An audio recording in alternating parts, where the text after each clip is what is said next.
లేకపోయినా మీకు ప్రత్యేక రేషన్ కార్డు వచ్చే అవకాశం ఉందని తెలుసా? అయితే అందరికీ కాదు, కొన్ని ప్రత్యేక షరతులు నెరవేర్చితే మాత్రమే కొత్త రేషన్ కార్డు పొందవచ్చు. ఆ అర్హతలు ఏమిటి, ఎలా దరఖాస్తు చేయాలి, అవసరమైన డాక్యుమెంట్స్ ఏవి, ఈ వీడియోలో పూర్తిగా తెలుసుకుందాం. రేషన్ కార్డు ఎందుకు ముఖ్యమైనది? రేషన్ కార్డు అనేది కేవలం ఉచిత బియ్యం పొందడానికి మాత్రమే కాదు, ఇది ప్రభుత్వ గుర్తింపు పత్రంగా, చిరునామా రుజువుగా కూడా ఉపయోగపడుతుంది. సాధారణంగా ఒక కుటుంబానికి ఒకే రేషన్ కార్డు జారీ చేస్తారు. అయితే కొన్ని ప్రత్యేక పరిస్థితుల్లో కుటుంబ సభ్యులు విడిగా కూడా కొత్త రేషన్ కార్డు పొందే అవకాశం ఉంటుంది. ఎవరికి ప్రత్యేక రేషన్ కార్డు లభిస్తుంది? 1. వివాహం తర్వాత. వివాహం జరిగిన తర్వాత మహిళ తన తల్లిదండ్రుల రేషన్ కార్డు నుంచి పేరు తొలగించుకుని భర్త కుటుంబ రేషన్ కార్డులో చేరవచ్చు. కొన్ని రాష్ట్రాల్లో కొత్త కుటుంబంగా ప్రత్యేక రేషన్ కార్డు కోసం కూడా దరఖాస్తు చేసుకునే అవకాశం ఉంటుంది. 2. వేరు కాపురం ఉంటే. ఒకే ఇంట్లో ఉన్నప్పటికీ వంటగది వేరుగా ఉండాలి, ఖర్చులు పూర్తిగా వేరుగా ఉండాలి, జీవన విధానం స్వతంత్రంగా ఉండాలి.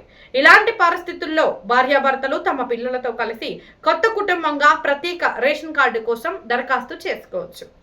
అయితే అధికారులు ఇంటికి వచ్చి భౌతికంగా పరిశీలించిన తర్వాత మాత్రమే అర్హతను నిర్ధారిస్తారు. 3. వేరే నగరంలో శాశ్వత నివాసం. ఉద్యోగం లేదా ఇతర కారణాలతో వేరే నగరానికి వెళ్లి అక్కడే శాశ్వతంగా నివసిస్తూ ఉంటే పాత రేషన్ కార్డు నుంచి పేరు తొలగించి కొత్త చిరునామాతో కొత్త రేషన్ కార్డు పొందవచ్చు. 4. పెళ్లి కాని వారికి కూడా అవకాశం ఉందా? అవును, కానీ కొన్ని ముఖ్యమైన షరతులు ఉన్నాయి. పెళ్లి కాని వ్యక్తి స్వతంత్రంగా జీవనం సాగిస్తూ ఉండాలి, కనీసం 1 సంవత్సరం నుంచి అదే చిరునామాలో నివసించి ఉండాలి, ప్రత్యేకంగా తన సొంత వంటగదిని నిర్వహిస్తూ ఉండాలి. కానీ తల్లిదండ్రులతో కలిసి ఒకే ఇంట్లో ఒకే వంటగదిని ఉపయోగిస్తూ ఉంటే ప్రత్యేక రేషన్ కార్డు పొందే అవకాశం ఉండదు. ఇది గుర్తుంచుకోవాల్సిన అత్యంత ముఖ్యమైన విషయం. ఎలా దరఖాస్తు చేయాలి? ప్రత్యేక రేషన్ కార్డు కోసం దరఖాస్తు చేసే ముందుగా పాత రేషన్ కార్డు నుంచి పేరు తొలగించాలి. ఆ తర్వాత సరెండర్ సర్టిఫికేట్ లేదా రద్దు ధృవీకరణ పత్రం పొందాలి. తర్వాత సంబంధిత రాష్ట్ర ఆహార శాఖ అధికారిక పోర్టల్లో లేదా మీ సేవ లేదా సేవా కేంద్రం ద్వారా దరఖాస్తు చేయవచ్చు. అవసరమైన పత్రాలు. దరఖాస్తు సమయంలో సాధారణంగా అవసరమైన పత్రాలు ఇవి: ఆధార్ కార్డు, చిరునామా రుజువు, ఆదాయ ధృవీకరణ పత్రం, రాష్ట్ర నిబంధనల ప్రకారం పాత రేషన్ కార్డు రద్దు లేదా సరెండర్ సర్టిఫికేట్, కుటుంబ వివరాలు, అవసరమైతే ఇతర సంబంధిత పత్రాలు. దరఖాస్తు చేసిన తర్వాత ఆహార శాఖ అధికారులు మీ ఇంటికి వచ్చి భౌతిక తనిఖీ నిర్వహిస్తారు.